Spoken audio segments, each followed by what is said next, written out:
Hey y'all, my name is Grace and welcome to Grace Adventures. Y'all, there has been so much goofy stuff that has happened since I posted my modern day downfall of Busch Gardens video.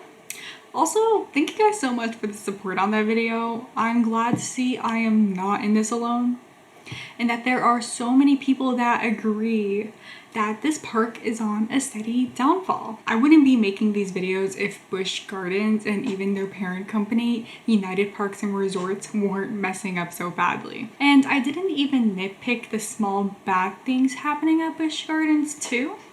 Like the use of AI slop on their merch, their terrible on-ride picture system now, and how the whole place looks like a construction zone and they don't even try to hide it or try to clean it up until weeks later. And honestly, the same goes for all United Parks. There is an account I found on X randomly and it's called SeaWorld Work Orders, and you could easily make this for Busch Gardens Tampa as well. There's also another account on X and it's called ThemeParkWire, and they posted some pictures from another United Parks and Resorts park called Discovery Cove, and it's in Orlando and it's supposed to be a bit more upscale compared to SeaWorld or Busch Gardens Tampa, depending on the type of amenities that they offer. And in one of the photos that they posted, there was a literal screw coming out of one of the poles, which is insane. And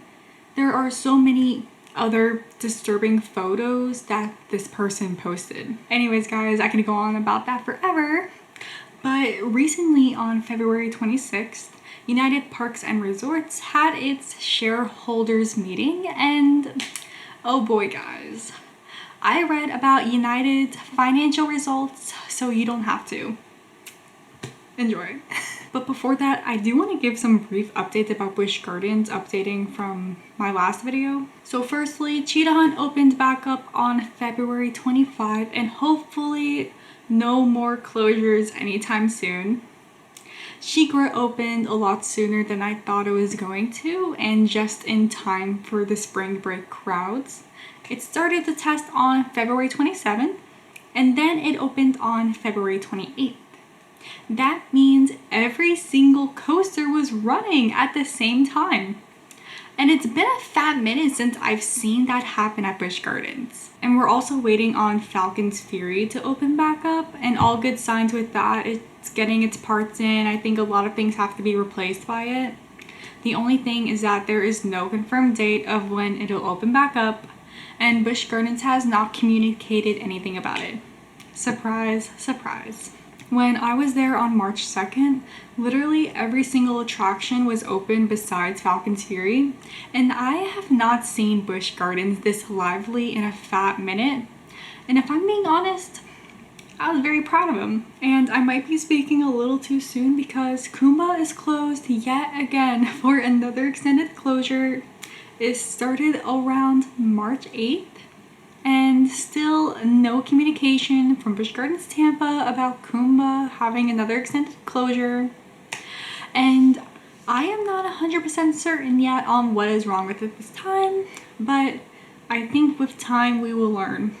I'm just not 100% certain right now. Hey guys, post-production Grace, here to give y'all a little update on Kumba. So I went to go see Kumba Friday the 13th, of course, and when I went to go check on Kumba, the only thing I could visually see that was wrong with Kumba was something in the Cobra roll.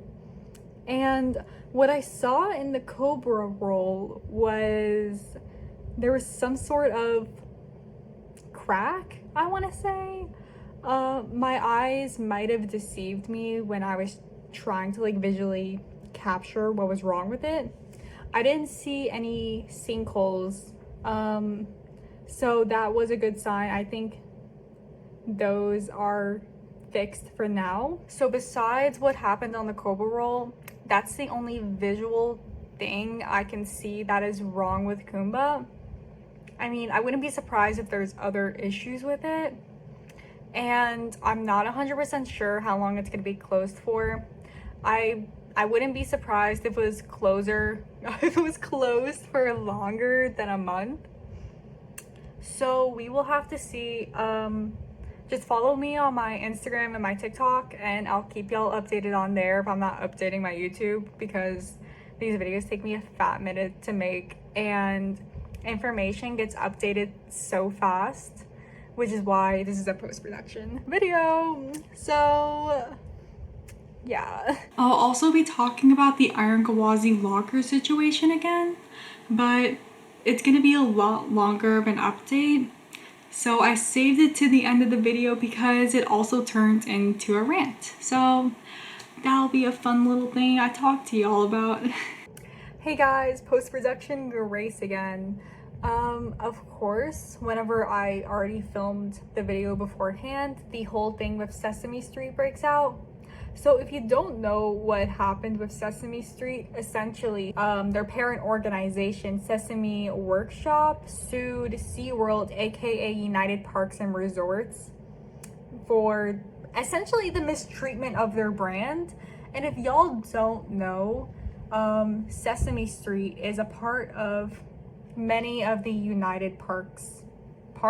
So there's like parts in Busch Gardens and SeaWorld, and all their characters are in their parks. Apparently there's a lot of other details with the beef of United Parks and Sesame Workshop, and I'd love to keep that for another video, but I just wanted to point that out in this video, where it's like, if you're a shareholder for United Parks and Sesame Workshop, out of all people, is suing your brand, that's insane, and you should take a look at who you're investing money in and how trash United Parks and Resorts is, and how trash they keep treating their parks. So I will save that for another video, but I just wanted to point that out in this video for you guys to do a little bit of research as well. So peace. Anyways, let us continue on with what was said at the shareholders meeting for United Parks and Resorts. When I was reading over the numbers for the 2025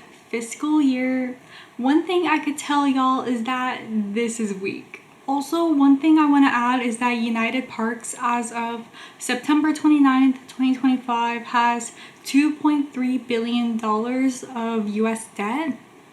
I just felt like I had to add that in there just to give y'all a picture of maybe why that financial report for the fiscal year 2025 is bad enough as it is already. Keep in mind that this report is not just for Busch Gardens Tampa, but for United Parks and Resorts as a whole, and all of the properties they own, like SeaWorld, Busch Gardens, their water parks, and etc. The overall fiscal 2025 results are as follows. The company had 21.2 million visitors for the year, which is 378,000 fewer guests, a 1.8 decline compared to the fiscal 2024. The company generated $1.7 billion in total revenue, which is $62.7 million less, 3.6 decline than it made in fiscal 2024. The company earned $168.4 million in profit, which is $59.1 million lower, 26% decline than its profit in fiscal 2024.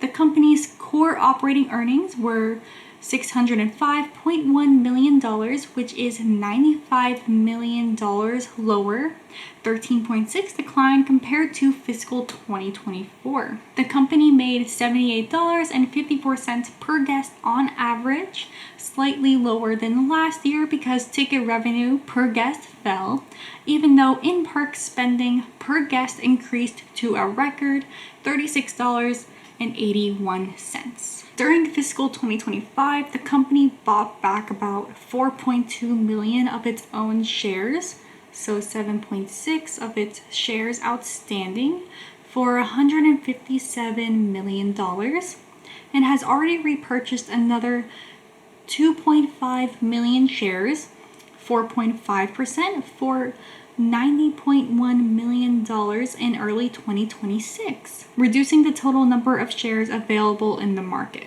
Correct me if I'm wrong, guys. I'm not huge into finance like this. But if I'm understanding this correctly, during this time, United Parks repurchased millions of its own shares. Repurchasing their shares can help support the stock price and increase earnings per share. Although this occurred during a period when attendance, revenue, and profits were declining. So they could have purchased these shares to save their own butts. That's pretty much what I'm trying to say. The last thing on their fiscal 2025 is that United Parks rescued and helped 825 wild animals, bringing the total number of animals they have helped throughout its history to over 42,000. Okay, honestly, the first thing I want to add and talk about with this fiscal 2025 report is that rescuing these animals is probably one of the only things they did right in 2025. Someone asked me what I thought about the zoological part of Busch Gardens, and then I was just thinking about United Parks and Entertainment as a whole. And to be honest, if they are doing something right, it's taking care of these animals. For the past couple years, I have not heard about or seen any mistreatment of animals, at least at Busch Gardens Tampa, which is why I did not mention it in my previous video. Sharks and manatees are my favorite animals, and I just love learning about them when I go to SeaWorld, especially with the manatees, and the animal keepers there know their stuff.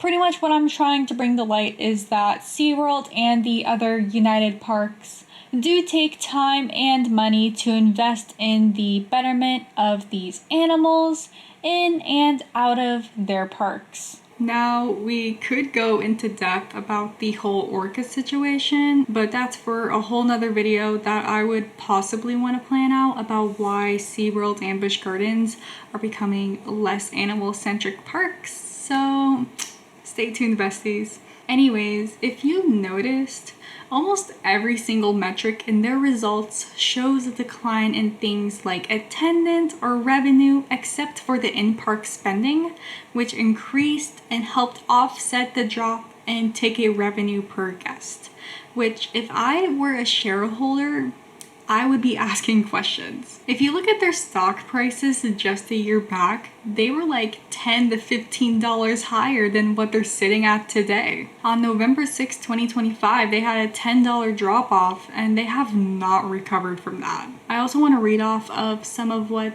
the CEO of United Parks, Mark Swanson, said regarding the shareholders meeting. Our fiscal 2025 results did not meet our expectations.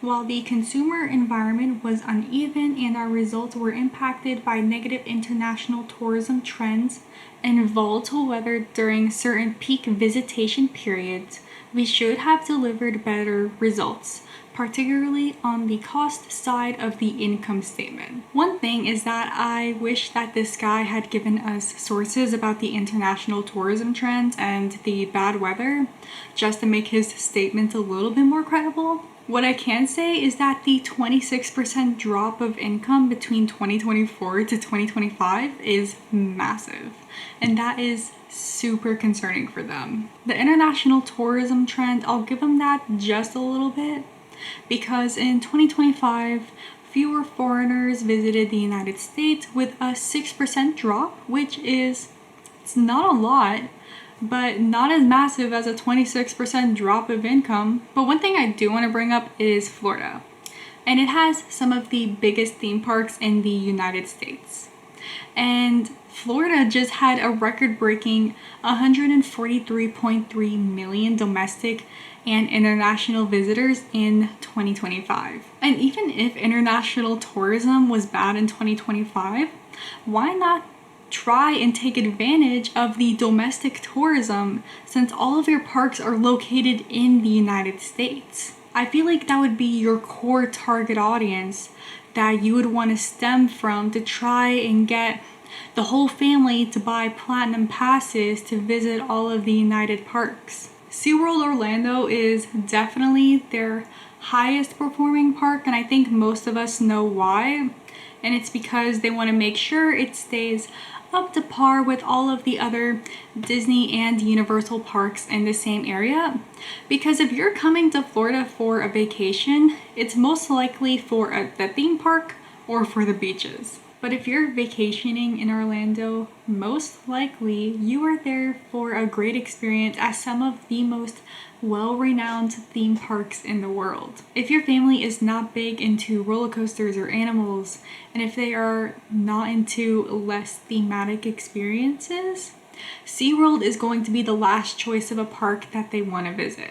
I also want to say that the bad weather that he mentioned during peak season, I feel like is just another silly excuse. For all the major weather disasters in 2025, the only one that was actually close to the park was the July 2025 Central Texas floods, and that was around 2 hours north of SeaWorld San Antonio, and possibly the Los Angeles fires that happened in January 2025.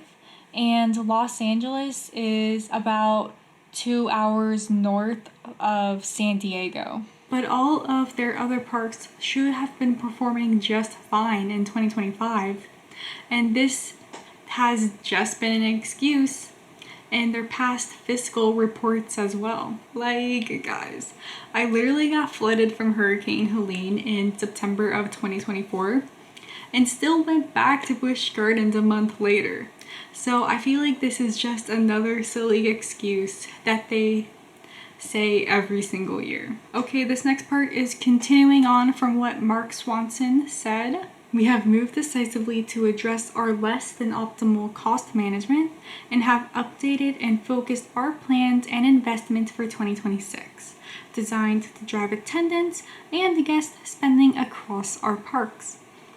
These include a compelling lineup of new rides, shows, and attractions, an updated event calendar, an expanded concert lineup, new and upgraded food and retail locations, a revamped and enhanced marketing plan and strategy, as well as other investments that we expect will drive demand and spending across our parks. One thing I am excited to see is if they actually upgrade their food options, because everyone I know who goes to United Parks like Busch Gardens or SeaWorld, they avoid the food at those parks with a 10-foot pole. If y'all have ate their food, 90% of it tastes cheap, it doesn't feel nutritious, and it's not Instagrammable like how Universal or Disney does it. Plus, it's severely overpriced. And if you guys know anything about the coleslaw at Busch Gardens Tampa, if you know, you know. I also want to see what they do with their marketing plan. The most outreach marketing that I have seen Busch Gardens do lately is that they have been going ham with this influencer marketing campaigns. So it would be interesting to see the metrics on those. And I will say in this day and age, influencer marketing is one of the best types of marketing. Other than some billboard marketing that I see on I-4 and I-75, I have not really seen any other marketing strategies, at least from what I recall and from what I have experienced. So I'm excited to see what they are going to do for 2026. I would also like to tell y'all about some of the new highlighted attractions in 2026. SeaWorld Orlando is opening SeaQuest Legends of the Deep, and this is a new coaster manufactured by Vekoma, where guests will encounter extraordinary life forms, breathtaking environments, and inspiring stories of the sea. SeaWorld San Diego is opening a reimagined and immersive version of the Shark Encounter this spring as part of the Fin Shoe project. SeaWorld San Antonio has opened Barracuda Strike, and this is a B&M family inverted coaster much like Phoenix Rising at Busch Gardens Tampa and Big Bad Wolf at Busch Gardens Williamsburg. Busch Gardens Tampa is opening a reimagined habitat called the Lion and Hyena Ridge, doubling its previous size. And Busch Gardens Williamsburg is opening a reimagined version of Verbolten. Okay, did you guys notice something? They said the word reimagined for 3 out of their 5 upcoming attractions coming in 2026. And this brings me back to how they reimagined treetop trails to the now Wild Oasis at Busch Gardens Tampa. And that part of the park is literally abandoned again, like when Treetop Trails opened in 2008. The newest and most unique part of Wild Oasis, the scavenger hunt, is literally not working and it's literally blocked off. And Wild Oasis is one of the first attractions to close early in the park. Like, I know it was probably cheaper just to paint some poles and change the theming for a bit for Wild Oasis to open up again, but there is still not a lot of foot traffic going into Wild Oasis. I'm not saying that the same thing is going to happen to the reimagining of Verbolten or the reimagining of these animal exhibits, but truly, let's be honest here. What things are they actually bringing to these parks to make them stand out against their competitors? And I'll answer that question in a second. And this brings me to the final statement from Swanson that I want to talk about. Our priorities remain clear. Deliver memorable, differentiated guest experiences that drive attendance and guest spending, operate with discipline and efficiency, and build long-term value for shareholders. I want to thank our ambassadors for their hard work and dedication as we move through 2026. I want to hone in on something that he said. He specifically said differentiated guest experiences. And what is that? What is that to them? Take Busch Gardens Williamsburg. Busch Gardens Williamsburg is located right near King's Dominion, another theme park just like them within the same region. And what about SeaWorld San Antonio? That's right near Six Flags Fiesta, Texas. SeaWorld San Diego is within the same region as all the other Southern California parks. And the same thing goes with Busch Gardens Tampa and SeaWorld Orlando being in the mix of Universal Orlando and Disney World. The whole point of me saying all of this is that maybe besides the animals, United Parks has not tried to stand out against the competition. There's something new or reimagined with these parks every year, which that's okay. But if you go to these parks, it's apparent that they're not investing in things like park maintenance, the groundskeeping, like the gardening and the appearance of the park, and good operations that would want people to pay for a premium experience, aka a ticket that's over $100. And time again, as seen on the Busch Gardens Tampa Reddit page, people feel like they are being ripped off by paying over $100 for a single day ticket for more than half of the attractions to be closed.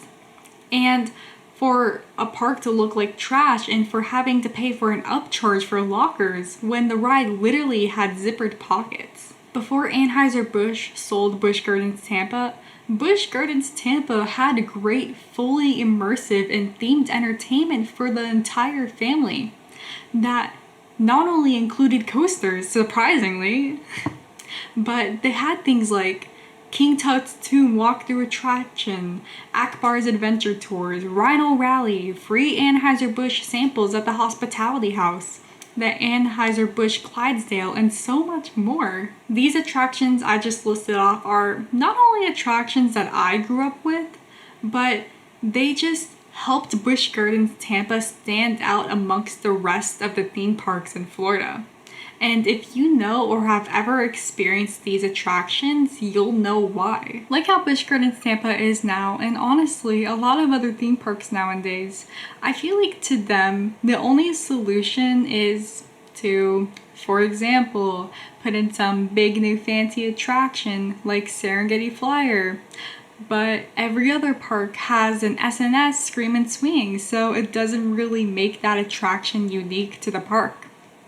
Or put in a new family ride like Phoenix Rising, but every other park is trying to attract more families, so they just keep on producing family rides and nobody is really super excited about family rides, especially people my age and adults who primarily ride roller coasters.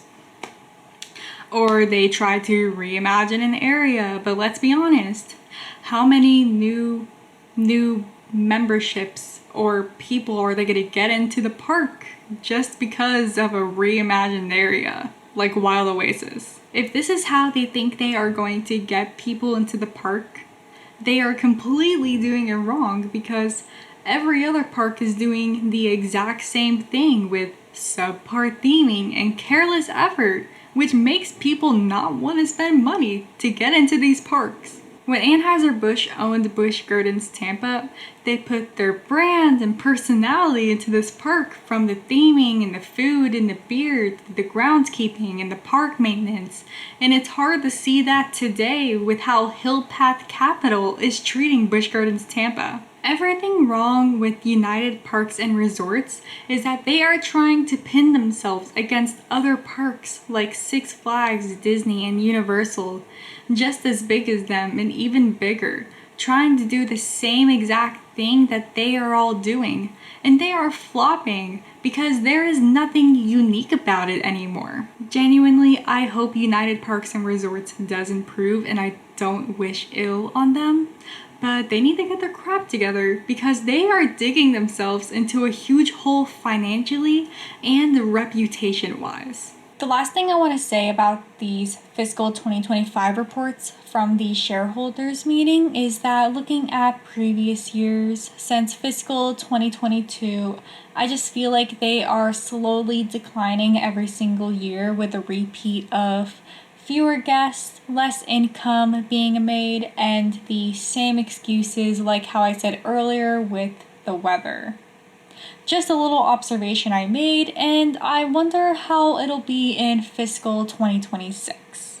Now that the rant with the shareholders meeting is over, let's get to the tea about the Iron Gwazi locker situation again. On February 27th, the paid lockers that I talked about in my modern downfall of Busch Gardens Tampa video for Iron Gwazi became free for up to 2 hours. Now, if you guys don't know what I'm talking about, Busch Gardens Tampa implemented paid lockers for Iron Gwazi in late 2025, which turned this coaster into an upcharged attraction. You have to put your stuff in a locker, then go through a metal detector like with Velocicoaster or Stardust Racers at Universal Orlando, except those lockers are free, and the ones at Busch Gardens Tampa are not. To rent a locker, it's either $4 a locker for 2 hours or $12 for the entire day. The biggest reason for this shift is that people still had things like phones or other loose articles while on the ride, and they flew out and hit other people. People did not take advantage and put their small items in zippered pouches below the ride seats,